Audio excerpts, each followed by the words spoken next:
Hello and welcome back. This is episode 2 of the podcast Gameable Audio, and I am your host Kristoffer Schenström, and today is going to be a very special episode as we're going to go into a pre-recorded interview together with Florian. This episode was recorded while I was visiting Thor Myrdal, the guy from the first episode, and in his studio. So there will be a little bit, because we were utilizing one microphone, so it will be a little bit not as you usually hear it, but still high quality, and I hope you enjoy the episode. So with that said, let's jump straight into the episode and listen to this interview. Well, hello and welcome to Gameable Audio. This is the second episode of the podcast, and today we have Flo with us. I actually don't know your last name. If you have it. Is Flo just a nickname or is it your real name? Florian is the name, but everybody calls me Flo, and that is great. So it's good to have you here as well. Super fun to already get to know you a little bit. But today we're going to talk to all the listeners out there in the world, no matter where they are. So they get to know you a little bit better, and also get to know you through music and through video games, hopefully. Can we start a little bit with who are you? What kind of got you into making music, composing and playing music? It's nice to be here. Thank you very much. Hello, everybody. I started playing guitar when I was 15 years old. And I really fell in love with melodic death metal like Children of Bodom and a lot of Swedish bands like In Flames or Soilwork.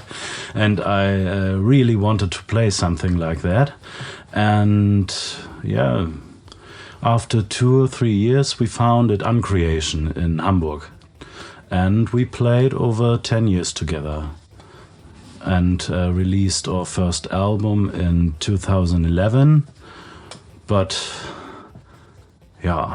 the project stopped, so we couldn't go on together as a band. Everybody has his own issues, but it was a really great time. And with the other guitar player of Uncreation, I made music with Suicide Hotline.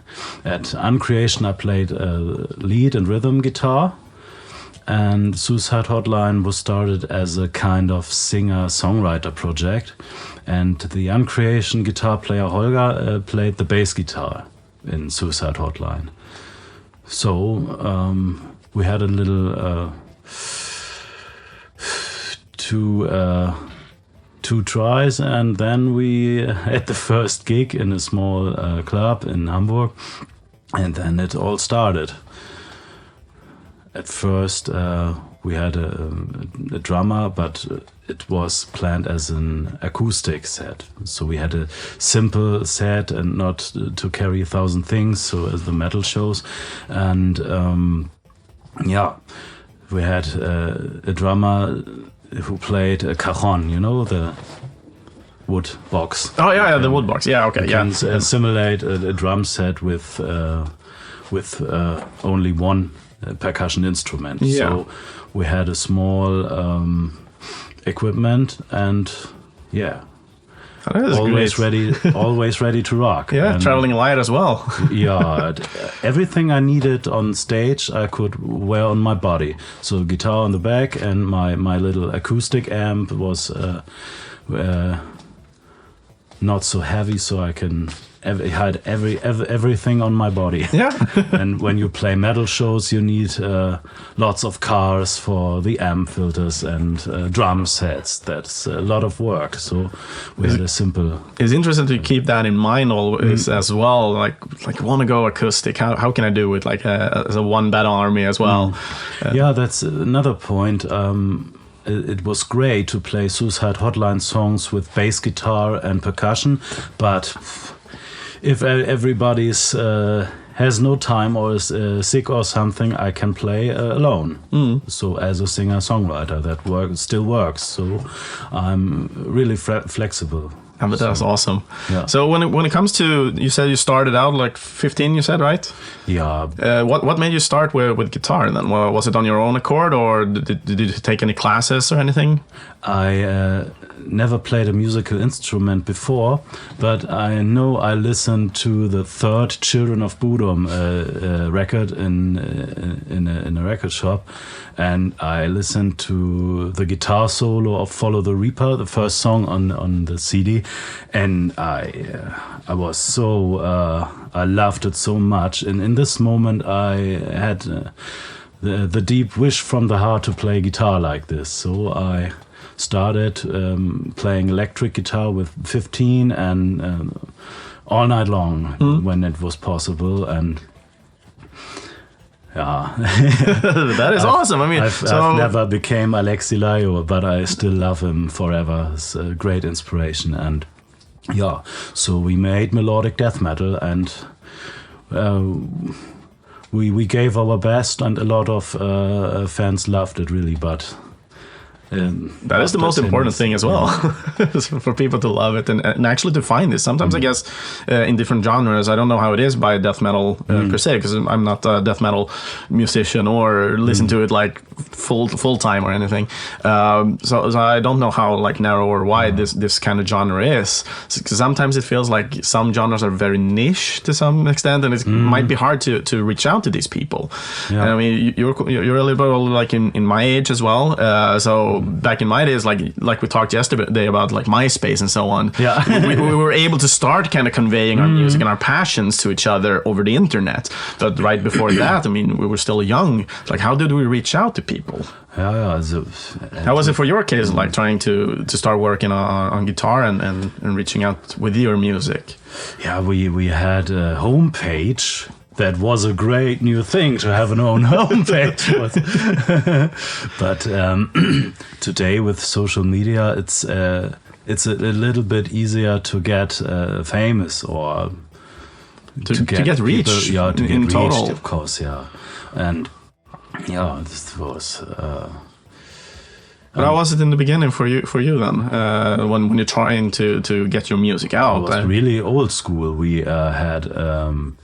Stickers and papers, and yeah, every time we've seen another metalhead in the city, we told him about the next gig and the friends and family, and the bass player of Uncreation in the past, he shared the next gigs on a metalhead dating platform. So that was the best way to get reached. Yeah, that's funny. This is how we get groupies. This was a social network before the social network. No? So it's not everyone was there for dating. It was just a community, and was great for gigs because, to get reached. No? There was no Facebook and no MySpace. Yeah. That was a little bit later. So that was, Because I know from my time of growing up, we usually go to LAN parties and so on, and through the LAN parties you shared music. How old are you? I'm 35 today. Okay. Born in 88. I'm 36. So So we're close to each other. So for me, it's like I really love the demo scene, and I love these bleeps and bloops myself, and.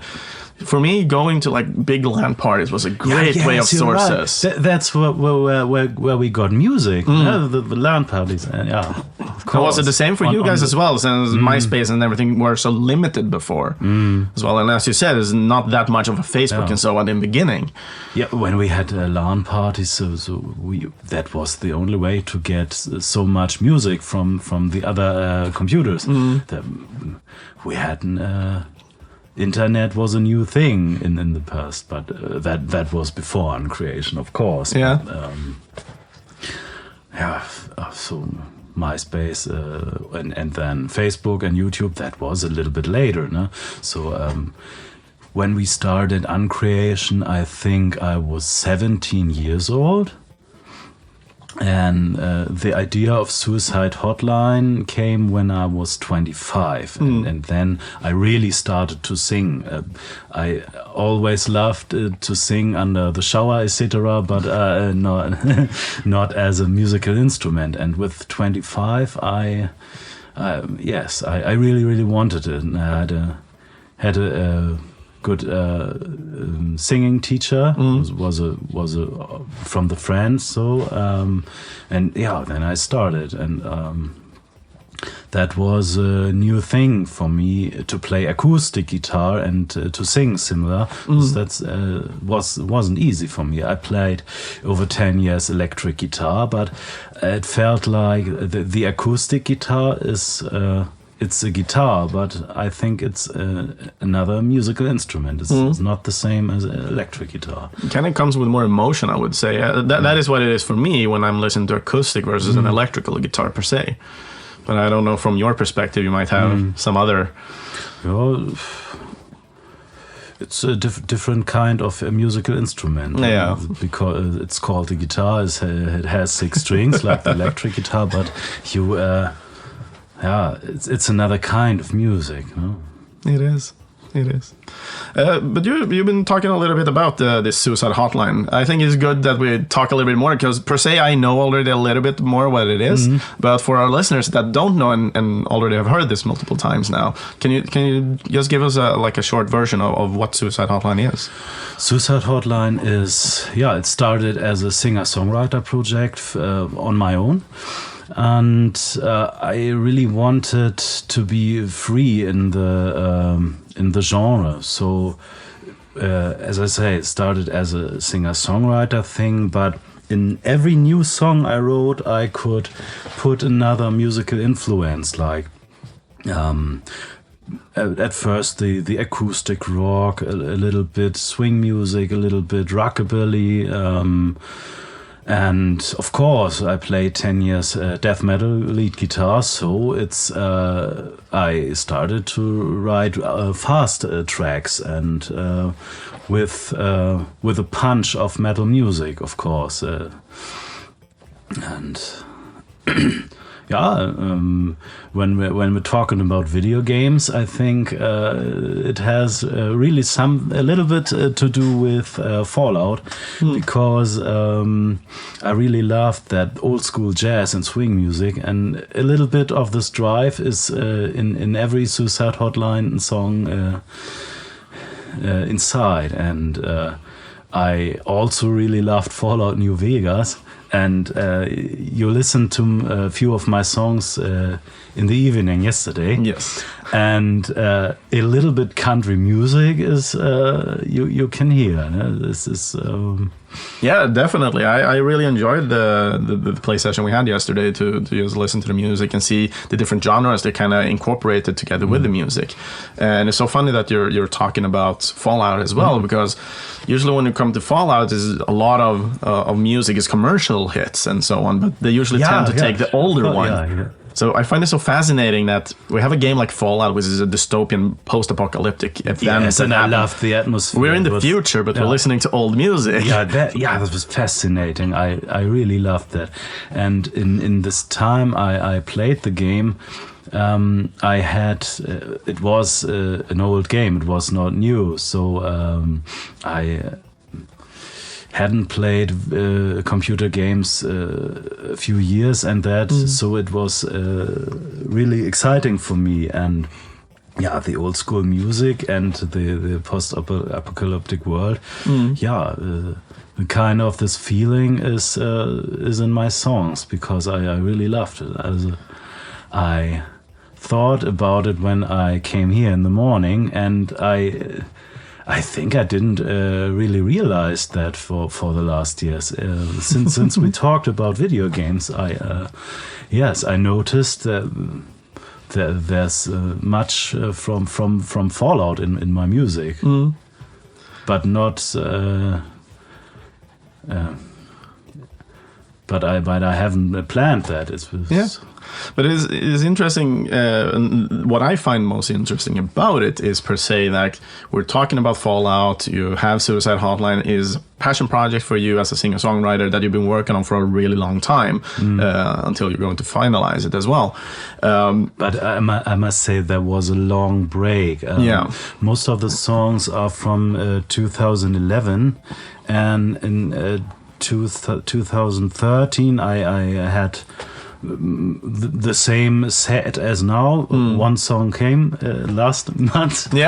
But there was a big break because I became a father and was working, and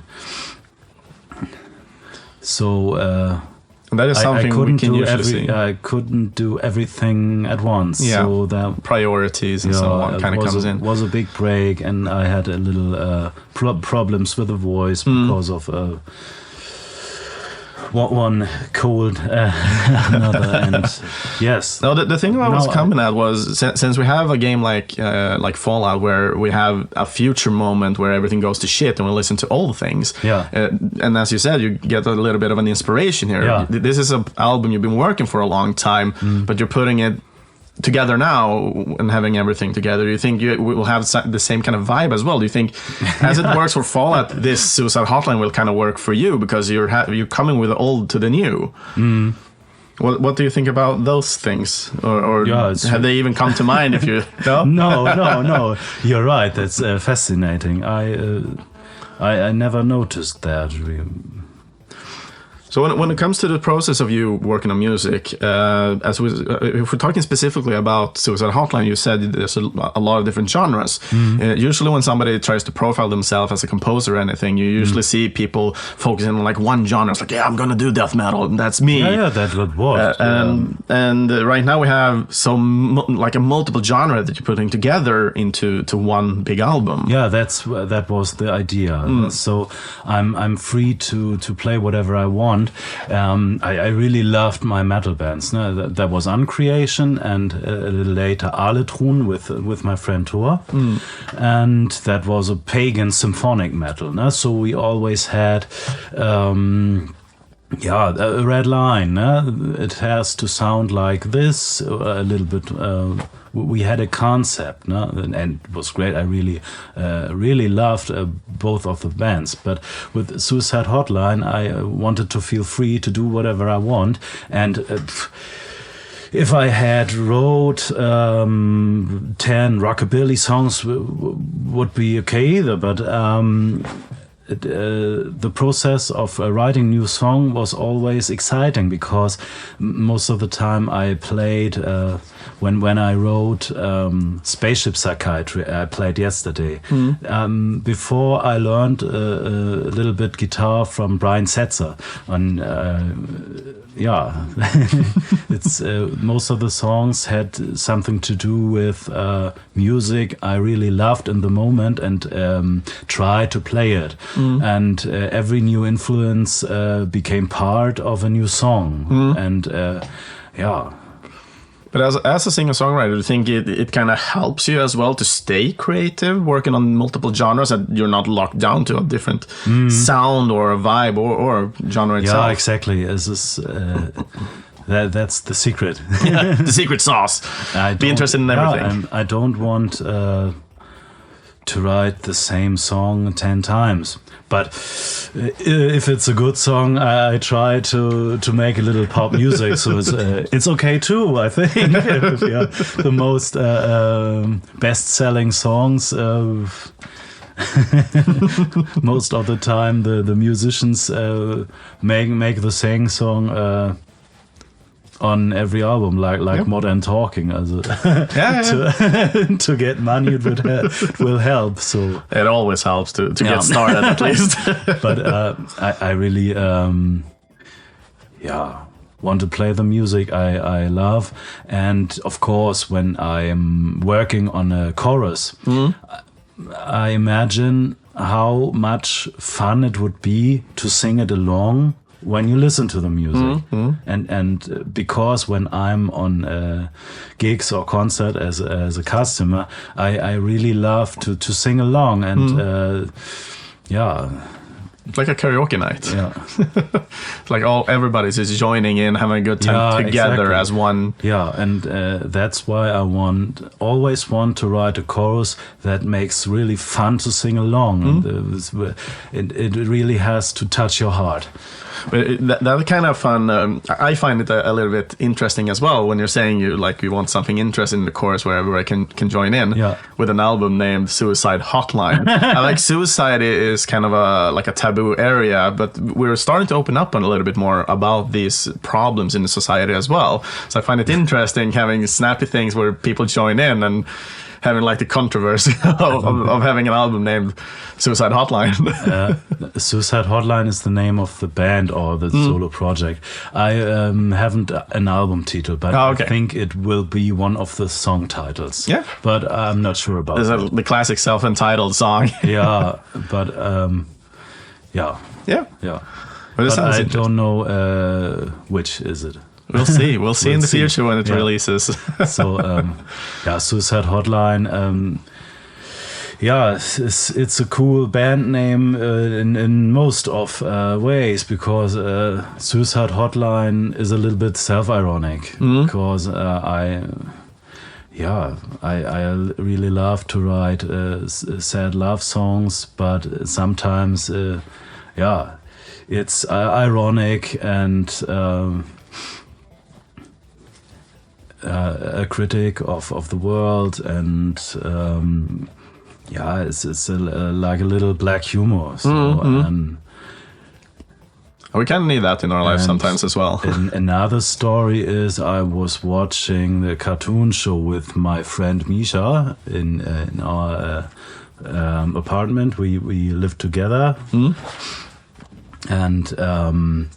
We were sitting on a sofa after a party and we were watching a cartoon show. Do you know Drawn Together? Yes, I know Drawn Together. So really hard humor. And we were talking about what would be a cool band name. And in this moment, one of the cartoon figures said, "A Suicide Hotline." And I thought... that's great. It was a joke, but sometime later I had to take it because it just kind of stuck with you. Yeah, but it's that's the truth. And Suicide Hotline is so fits perfect in many different ways because some of my songs are something between sad and funny and ironic, and I really had a thought it might help when you're sad or depressed to listen to my music because there's something out there who feels the same, and this is one thing I really love when I'm listening to sad music and you feel there's something, someone who understands you or feels the same way. That's all art is about, to transport emotions you can't describe with words. And that's... this is it.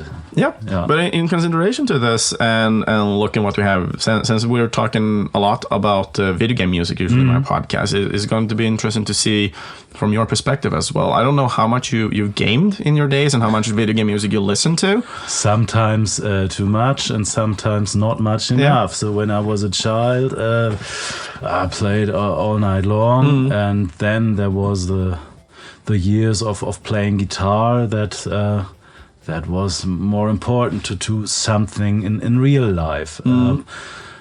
I had only extreme phases in there. Sometimes too much, sometimes not enough. And the last years I played a little bit, but as I said, as a dad and working, you have so much to do, and I'm really happy that I made it to take the guitar in my hands in the evening instead of sitting in front of the TV. Because on the other side, I really love the pop cultural influences, and I love movies and video games, but now it's the time to visit the real life again. We'll see when we'll be back. Yeah, that's was what my friends say. Oh, Flo's back, singing and drinking, playing guitar in the parties. So Yeah. That's nice. but if you have a little child, I think it's kind of normal to be Of course, to disappear Yes. for a while. I mean, of course, it will come down to other priorities in life and so on. Yeah, so of course. it is way more important to focus on family ahead, because everything else is just about oneself as an individual. And of course, when you get that time, you usually want to put it into something you feel like is important to you. If it is at that time you want to watch a movie or a series, you do that. If you want to make music, you do that. So I think it's all kind of good, because I think a lot of influences from the pop culture you find in Suicide Hotline. So I told you about my song, My Blood Spattered Bride. It's a little bit the idea of Quentin Tarantino's Kill Bill in it. So I personally like that. So in this project you have right now with Suicide Hotline, do you have any reference to video games in any sense in this? Yeah, of course. As I say, Fallout. The post-apocalyptic theme is, we have a zombie apocalypse in My Blood Spattered Bride, and 5 seconds is about the end of the world. It's really present, this theme. Not every time with zombies, but zombies are really important. Yeah. So theoretically, it could be Left 4 Dead, a game about zombies or it's unaffected. And I always loved Quentin Tarantino movies, and there are also old music nobody has listened, but Quentin brings us to that. Yeah. And I think I listened a lot of to the soundtracks of his smashed movies, and I think I had never listened to these tracks without the movies, because it normally wouldn't fit your genre, maybe, or something like that. Yeah, of course, and yeah. Because I know we talked a little bit before about the different chords and everything that we have in Fallout, for example. And I know you have a guitar here as well. So maybe we should talk a little bit more about the different chords and everything that you really enjoyed throughout these games. Yeah, it's, in Fallout New Vegas, there was this country theme, and I never really listened to country music before. Yeah, that has been a great influence in the Suicide Hotline drive. There was Big Iron from Matty Robbins, and we always have the guitars. It goes like this. And I really loved it, and as I say, I never listened to country music, but in the song 5 Seconds, it's also is a love song, but it also goes about the end of the world and the little trick I told you. Yeah. And we always have that country drive in it, but every time I was a death metal guitar player, so that was the question. From where comes this country thing? And this goes like this.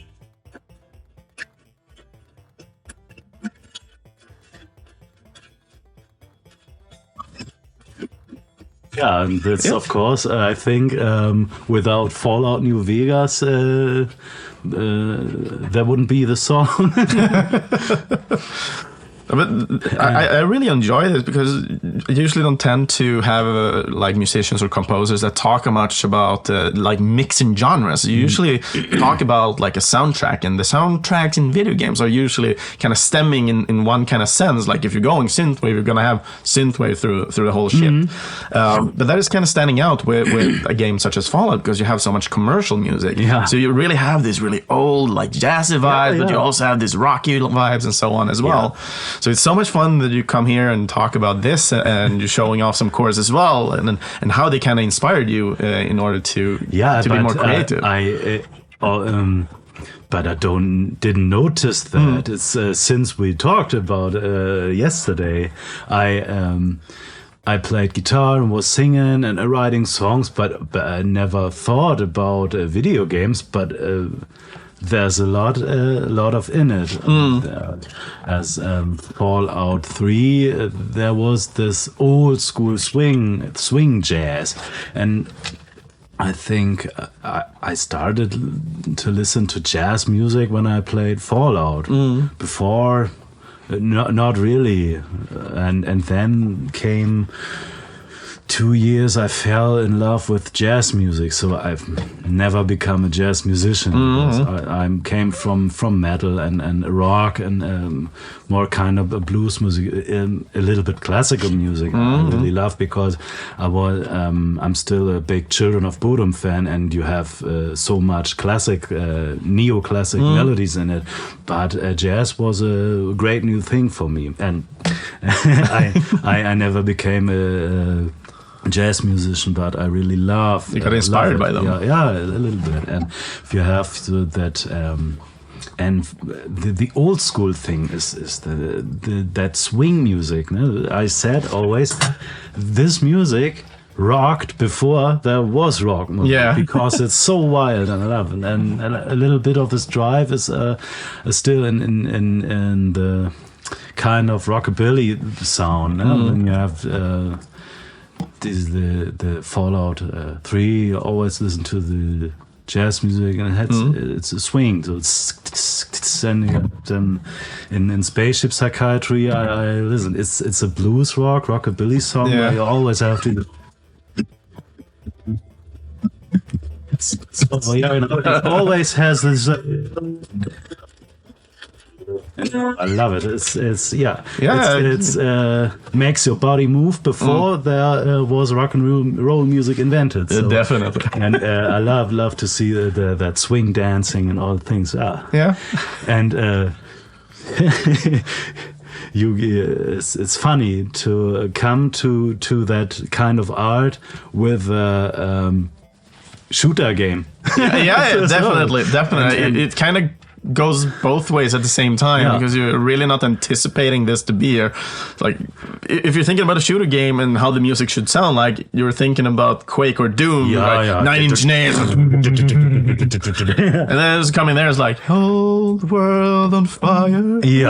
So great. Like, you can feel goosebumps coming in, but you don't really know why. It's like walking the wasteland in Fallout. That was a great idea, really. And something new. No? Always shooter games you had. But I still love the electric and action movie soundtracks, of course. But that was a new kind of atmosphere, and it felt a little scary. You had that with this steampunk thing in BioShock. I also loved it. But the music were kind of the same there as well, right? As Fallout, as I remember. Of course, it's a little bit more deeper. It's kind of keeping that mystic, scary feeling all the time as you're walking around the Rapture. It was a little bit more the way a horror game.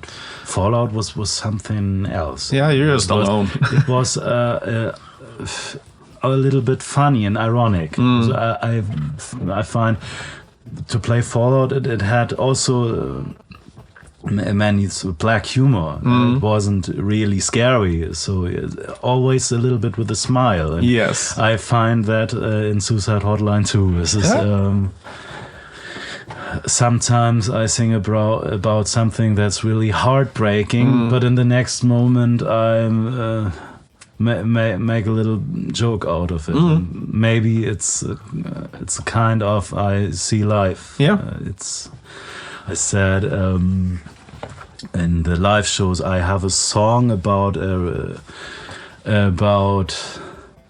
broken relationships. It's called Drag Me to Hell, like a horror movie. And I always say that on stage, that this song about relationships has the same title as a horror movie, and this horror movie, Drag Me to Hell, is really scary. But on the other side, really funny, and you don't know how you have to feel. You're confused. You're sitting there like, what? And that's the same with this relationships, and everybody's laughing with this. I always say that. That's awesome. So in consideration to this, I mean, as we stated before, you're interested in getting to composition for music as well for video games. Yeah, that would be great. Yeah, and in consideration to what you've been working with death metal and working with your passion project of Suicide Hotline and so on, you're kind of wide as a composer, I would say. Do you think that would be like a strength for you? That's I can't play that live, but on the record we're recording, you have that Suicide Hotline singer-songwriter songs, but there was always the idea to play electric guitar solos in it. And most of the song have an electric guitar solo. On the record I can do it, and I play it by myself, but in the live shows I like to play the rhythm acoustic guitar because it's...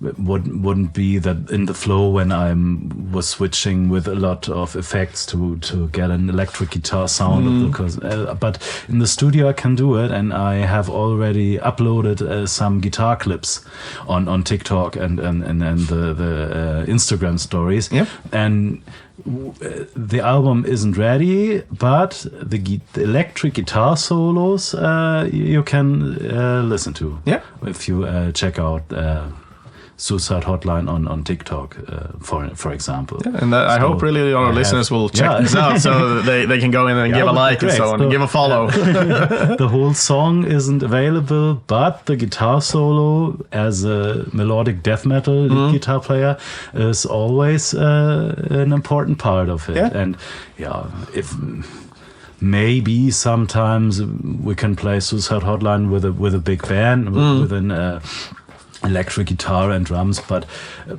it still has to work on a small live stage too. Only with the voice and the guitar. That's the concept. The core of it. Yeah, so a little bit Uncreation or Aletrun is still in Suicide Hotline when I play the electric guitars solos.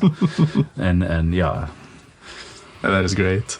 So, in consideration to that, I mean, if you were free to choose like a game series or anything you would like to work on, is it going to be Fallout? Or do you have any other game that you would be more interested in, type of genre, for example? Like, is it a shooter game or? What would be your passion project, you think? Yeah, that's difficult to say. Sometimes I think the kind of game must be invented which fits, but it must be something in the way of Fallout with a little smile on it. Really dark, romantic, and with a bad humor in it. Yeah. It's the question is really funny. I always thought it would be the dream of my life to hear one of my songs in a Quentin Tarantino movie. Yeah, that wouldn't be bad, right? I think. But since we already know he takes all the music from people that most likely are already dead. Maybe there can be some kind of video game in this way, with a vibe of. Maybe Kill Bill or Reservoir Dogs, so maybe game like that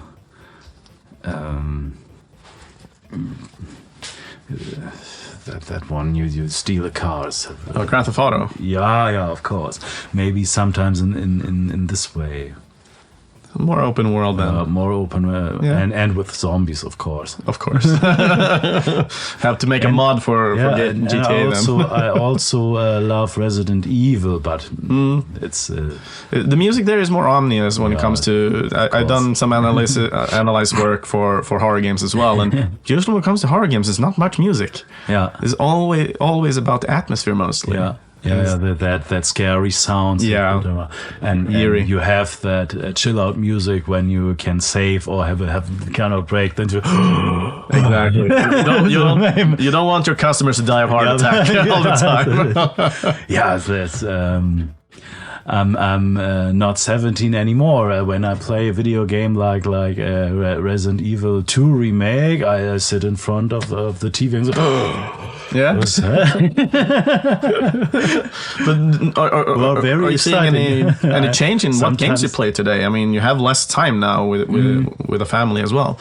Like, do you notice anything if you're going to play video games? Are you still playing the same kind of games you played before, or are you going to games you can actually complete, or are you making any difference? I had a really, really big break in playing video games, and when my daughter was 4 years old, now she's 8. I started thinking about can buy a PlayStation 4 and I couldn't believe what I seen. Didn't play video games for a couple of years, and then I saw that wonderful graphics and the game mechanics and effects, and then the controller started talking to me, and so whoa, I'm in the future now. But a lot of it really happened to the exciting. music as well. So like back in the day, it was music is bleeps and bloops. unbelievable. Like, I always loved motion picture soundtracks, and today I think video games have much more meaning than movies. It's unbelievable. You hear they're the interactive. choir and orchestra when you listen to the music of Final Fantasy, etc. I couldn't believe it was so great. I love it. It's like 100 smash hit movies in one in one game. And a game is a little bit, when you play the game, it's a little bit longer than sitting 2 hours in cinema. No? So you have a lot of music and dramatic orchestra and choir. It's unbelievable. And of course heavy metal guitar in it. Of course. I played a little. You gotta have the boss fight, right? A Call of Duty game, but not that old school war. What was so future game. And I love the soundtrack, the atmosphere, and the new graphics, of course. That's nice. The last thing I played was so kind of Fallout with that old Unreal Engine, and then lots of years nothing, only watching TV or movies, and then I bought the PS4, and I was so excited to explore this new kind of The new generation. The new generation, of course, but wasn't so easy to play at the moment. I had to practice a little bit. And of course Crash Bandicoot with my daughter. Of course. But that's hard to play. I'm not a fan of Crash Bandicoot myself, but it's mostly because of the camera. I'm not a fan of it at all. I needed something not so brutal to play with my daughter, of course, and she loves it. Yeah. And do you have any specific game that you feel is really good to play with your daughter there? The Crash Bandicoot 4 is really exciting because they are not so zombies and gore and blood. They're a little bit more PG-8. I don't want I don't want her to see something like that at this age. And then we were looking back at our age and like, what did we play when we were whoa. Of course. I think a little bit Final Fantasy would be okay, but not Resident Evil or something. Deep and rich story. That's fine for an 8-year-old, right? And the music is great. It is. In the past, when I was a teenager, I played Final Fantasy VIII on the PlayStation 1. And I love the music. It's so wonderful. In this time I bought every CD with the soundtrack. There was the game soundtrack and must be some kind of Japanese composer.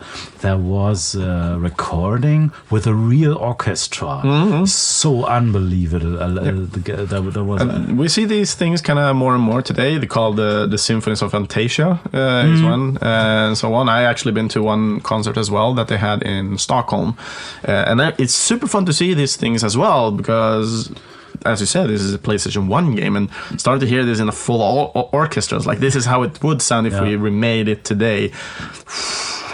Yeah, rocks your socks time off. you have this old school computer orchestra, but the music is the music. It touches the heart. Definitely. In different ways. Yeah. But yeah, I think that is all the time that we have for today and for this episode. So is there anything else? How can people reach out to you if you have any social medias and so on? Yes, we're recording the first album in this moment. Here in this studio. Here in the studio, yeah, as you know. And yes, I have some little unplugged tracks on YouTube. So you can look for Suicide Hotline, My Sweet Shadow Heart, or Shoot Me Down, which I played yesterday. And and on the TikTok, I have the guitar solos for a couple of songs. There's always the logo. You have a skull with a telephone. That is awesome. And so you can take a little look, but till the album is ready. Yeah. So a little bit unplugged songs and a bit guitar solos.